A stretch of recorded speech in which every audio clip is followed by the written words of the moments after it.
बोलिए प्रेम से श्री सद्गुरु महाराज की जय।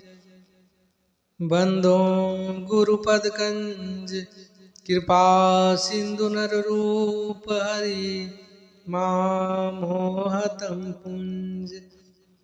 जासु वचन रवि कर निकर।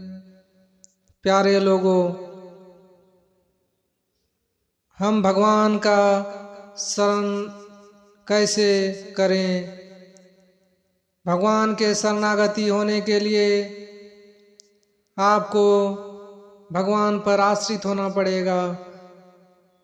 संसार के जितने भी वस्तुएं हैं जिसकी आप कामना करते हैं, सभी वस्तुओं का त्याग करना पड़ेगा।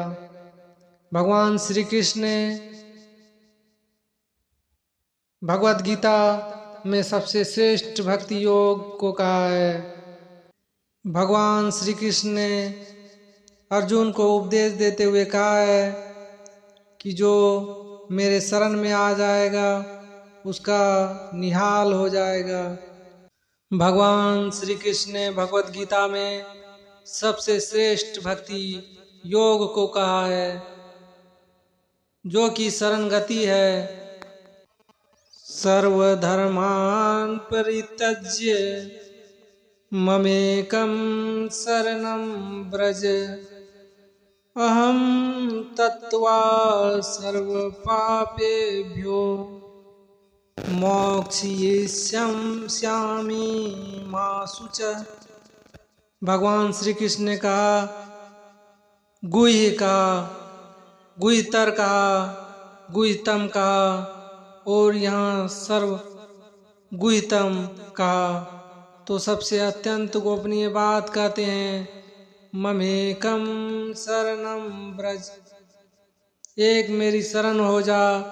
अर्जुन ने पूछा था कि धर्म सम्मूढ़चेत त्वम पृच्छामि, धर्म के निर्णय करने में मेरी बुद्धि काम नहीं करती, इसलिए आपसे पूछता हूँ। भगवान श्री कृष्ण कहते हैं कि जिसका निर्णय तू नहीं कर सकता वह मेरे ऊपर छोड़ दे। अर्जुन धर्म का निर्णय नहीं कर सकता था कि युद्ध करूं या ना करूं, तो भगवान कहते हैं कि यदि तुझे पता नहीं है तो इस दुविधा में मत पड़, इन सबको छोड़कर एक मेरे शरण हो जा, मैं तेरे को संपूर्ण पापों से मुक्त कर दूंगा। तू चिंता मत कर। तो इसमें सब तरह के आश्रय का त्याग कर देना है,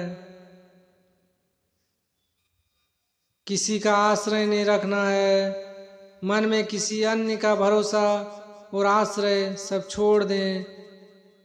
अनन्य भाव से भगवान के शरण हो जाएं। साधन और साध्य इसी को माने। यह शरण गति की सबसे गोपनीय और सबसे बढ़िया बात भगवान श्री कृष्ण ने कही।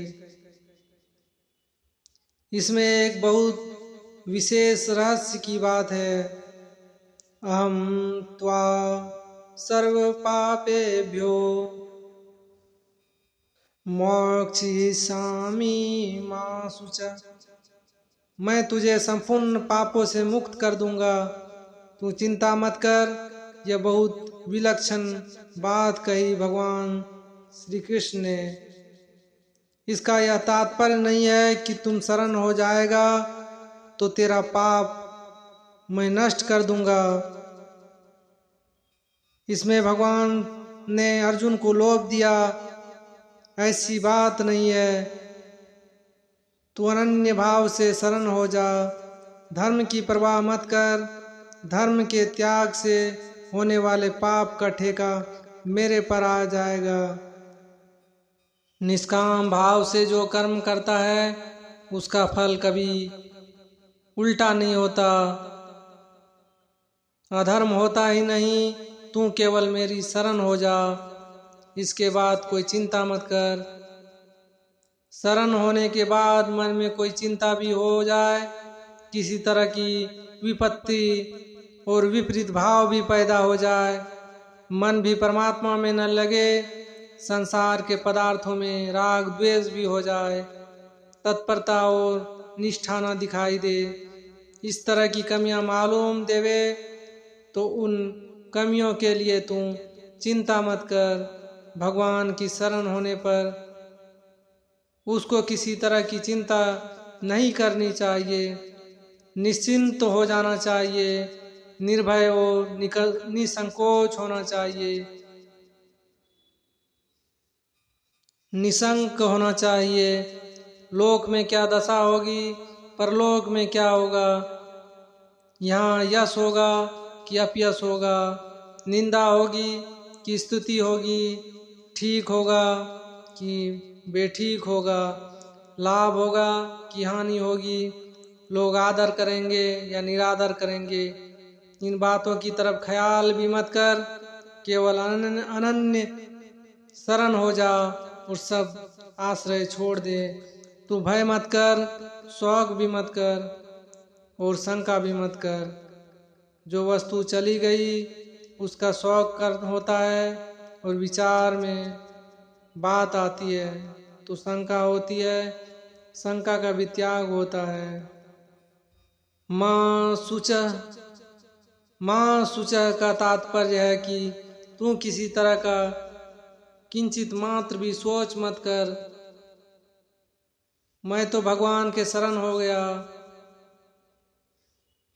जैसे कन्यादान करने पर लड़की समझ लेती है मेरा तो विवाह हो गया,